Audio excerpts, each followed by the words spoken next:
என் தோழியினுடைய அந்த காம நோய் தணிய வேண்டும் என்றால் அவளின் காதுக்கு அருகே சென்று கூத்தப்பெருமான் தில்லைவாணன் என்று இந்த திருநாமத்தை சொல்லுங்கள்.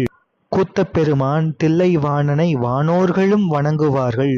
வானோர்களும் வணங்கும் தலைவன் தில்லை கூத்தப்பெருமான் என்று மெதுவாகச் சொல்லுங்கள் என்று தோழி வேண்டுகின்றாள். இந்த வார்த்தையை கேட்ட தலைவிக்கு தெளிவு பிறக்கின்றது. உடனே தலைவி தோழியை பார்த்து கேட்கின்றாள், அடியே தோழி, தில்லை கூத்தப்பெருமானை தரிசிப்பதற்கு என் உடல் முழுவதும் கண்ணாகி விடுமா? அவரை தொழுவதற்கு என் உடல் முழுவதும் கையாகி விடுமா? அவர் திருநாமங்களை சொல்வதற்கு என் உடல் முழுவதும் வாய் ஆகிவிடுமா என்று கேட்கின்றாள்.